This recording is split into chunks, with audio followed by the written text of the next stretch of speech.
la segunda parte del video hablamos del capítulo 30 al capítulo 33. El capítulo 30 dice que es la responsabilidad patrimonial del Estado. Y hablamos con ello de los derechos del gobernado y la responsabilidad del Estado. Dice que la teoría del contrato social propone que el objeto principal de la delegación de poder del individuo en el Estado es que este último tenga como fin la protección de los derechos naturales a la vida, a la libertad, a la propiedad del hombre, de las amenazas de los propios hombres. Y si bien el Estado puede velar para que los derechos fundamentales no sean transgredidos en las relaciones entre particulares, y en ese caso contrario, que sean resarcidos, el propio Estado se convierte también en una amenaza para los derechos de los gobernados, ya que el soberano al que hay que ponerle límites apreciables. Desde Hobbes hasta la democracia constitucional del siglo XXI, el Estado se constituyó en la mayor amenaza para el individuo, en razón a que ningún miembro de la sociedad ostentaba tanto como poder el Estado. También hablamos sobre la Constitución, las leyes y la responsabilidad patrimonial. Aquí dice que la responsabilidad patrimonial del Estado corresponde a la responsabilidad objetiva de naturaleza civil, es decir, aquella que asume una persona por hechos ajenos, ya sea porque el daño o perjuicio lo provoca una persona bajo su supervisión laboral o tutelar, con culpa o con negligencia, o sin estas, y la que deriva del riesgo en sí mismo de la actividad que desarrolla la persona o las cosas que manipula. El tercer subtema es de las características de la responsabilidad patrimonial. Este es comprensivo total, es directa y es objetiva. Otro punto es las finalidades de la Ley Federal de Responsabilidad Patrimonial del Estado. Entre las finalidades de la Ley Reglamentaria de la Responsabilidad Patrimonial del Estado se deben destacar las siguientes: la resarcitoria, que es resarcir el daño causado a algún particular con motivo de la prestación de un servicio público irregular por parte del Estado.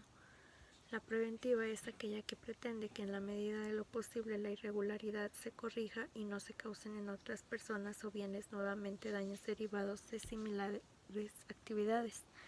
La finalidad punitiva se refiere a la posibilidad de sancionar al responsable de los daños causados. El capítulo 31 habla del régimen administrativo laboral de los servidores públicos. El régimen de los servidores públicos dice que en este sentido el derecho del trabajo es protector de la parte más débil de la relación de prestación de servicios que se entabla, lo cual quedó reflejado en el artículo 123 constitucional. Con la creación del apartado B del artículo 123, los trabajadores de los poderes de la Unión y del Distrito Federal, que es ahora Ciudad de México, adquirieron un estatus jurídico constitucional que los diferenciaba del resto de los trabajadores, cuyas relaciones laborales las regía el apartado A del referido numeral. Los servidores públicos tuvieran en este caso dos regímenes distintos. El apartado del artículo 123, es el apartado A, dice que regía las relaciones laborales de los trabajadores con los organismos públicos descentralizados de la Administración Pública Federal, no incluidos en los artículos 1 de las leyes del Instituto de Seguridad y Servicios Sociales de los Trabajadores del Estado y Federal de los Trabajadores al Servicio del Estado.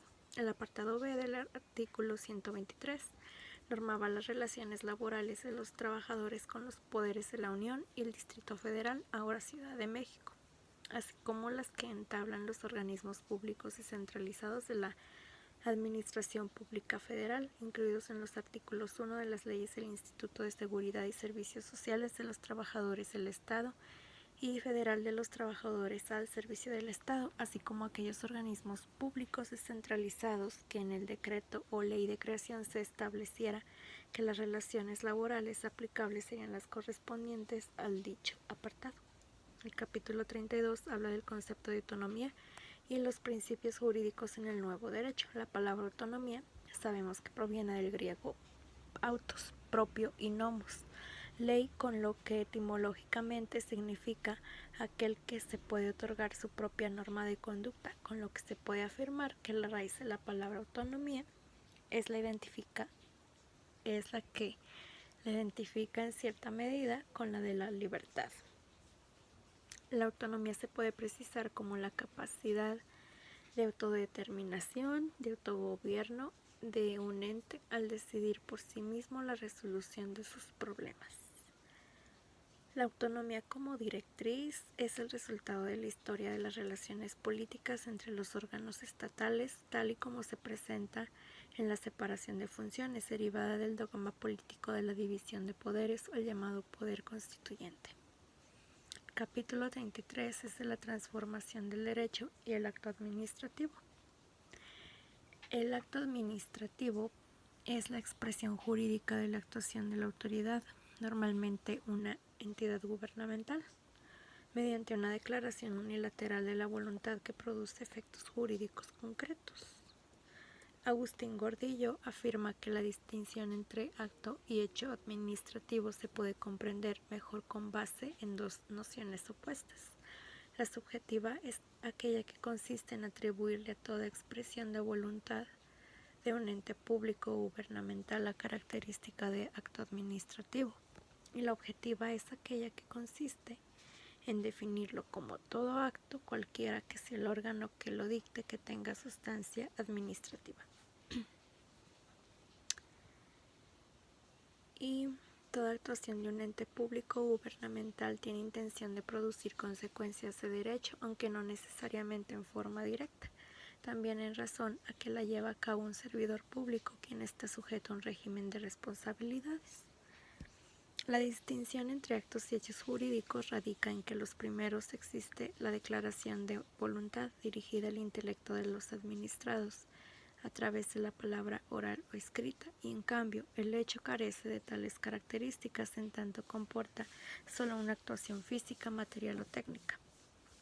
Lo distintivo entre el acto de la administración y el acto administrativo es que éste tiene una intervención de la acción gubernamental en la esfera jurídica del gobernado en forma inmediata y directa, y por ello surge eventualmente la necesidad de oponerse al mismo con una limitante básica a la actuación estatal.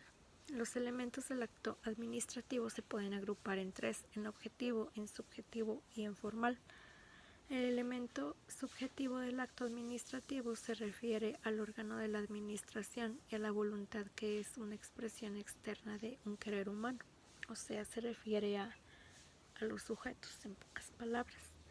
Y el elemento objetivo es la creación, la transmisión, la modificación, reconocimiento, extinción de una situación jurídica concreta a través de la declaración unilateral de la voluntad de una autoridad, que es la sustancia del actuar de la administración pública. O sea, ¿a qué va encaminado este acto administrativo? Y el elemento formal del acto administrativo son las exigencias de requisitos que deben reunirse tanto en la formación de la declaración de la voluntad como en la expresión de la misma. Y sería todo por mi parte.